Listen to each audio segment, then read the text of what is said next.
Hello everyone, we are Group 11 and our topic is reduction of CO emissions to prevent climate change. We choose Taiwan and United States as the two countries to compare. The first one, Taiwan, has the Greenhouse Gas Reduction and Management Act on June 15 of 2015. United States has the U.S. Climate Change Policy in January 20 of 2021. They also have four executive orders that we can see it here.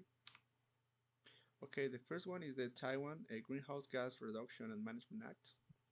It was passed by the Taiwan Legislative on June 15 of 2015 and was promulgated by presidential order on July 1 of 2015, marking a milestone in Taiwan effort to curb CO2 emissions and contribute to the international fight against climate change. It is the first law in Taiwan to set a legal basis for domestic measures to mitigate and adapt to climate change.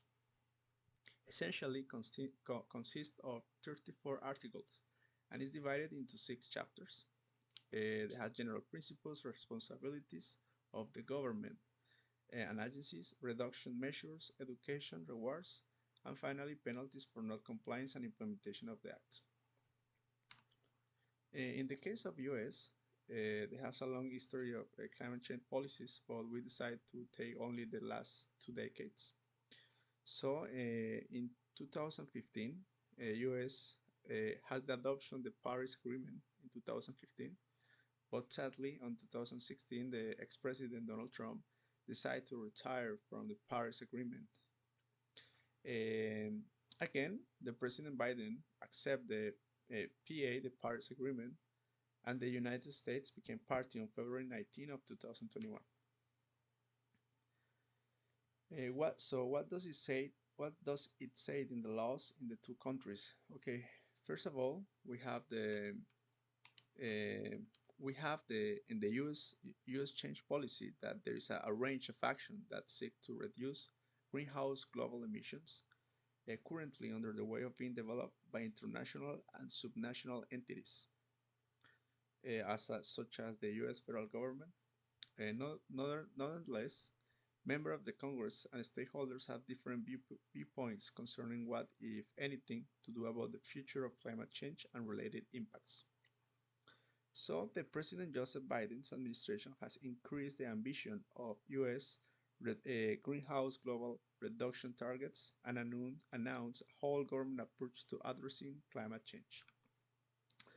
Okay, so how it is implemented?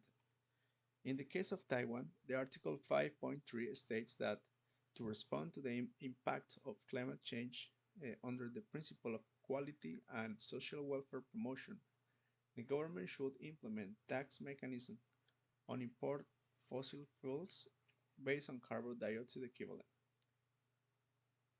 And Article 8 established that central government agencies shall promote a transport management development of mass transit systems in reduction in greenhouse global emissions by other transport sectors, forest resource uh, to conservation and biodiversity, reduction and management of greenhouse global emission from agriculture and guarantee of food security.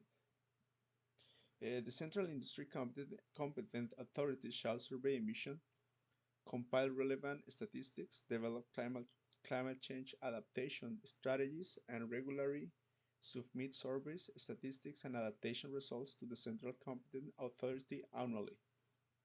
We have also electricity suppliers and distributors shall encourage energy conservation and energy efficiency among customers. In the case of United States, they have many ideas from the Obama administration, but they have some important difference that we want to point out. First of all, we have the American Jobs Plan that there is almost 2 trillion in federal funding that plan to target 40% of the benefits of climate and clean infrastructure investment to disadvantaged communities. We have the building modernization proposal that is to modernize and upgrade the national residential and commercial buildings to be affordable, resilient, accessible, and energy efficient. And we have the Climate Innovation Working Group formation. There is a new group. Is gonna they have funding to support transformational low carbon energy technologies. We have the financial sector oversight. So there is like um some regulatory, some financial regulatory attention on assessing the climate risk to the financial system.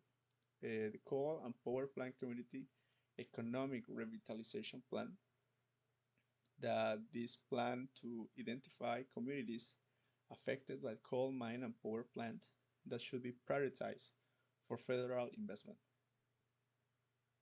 And last one, we have the electrical vehicle charging infrastructure plan. So in this case, the transportation energy announced a suite of actions intended to accelerate the deployment of electric vehicles and charging stations. In the case of the last question, we couldn't find anything that there is a difference between the obligation of citizens or foreigners in the Taiwan Act. In the U.S. Act, we found something. It's not the same topic, but similar. Some things it touched the topic a little bit, so that um the policy established that the climate consideration shall be an essential element of United States foreign policy and national security. So this is the reference, and thank you very much.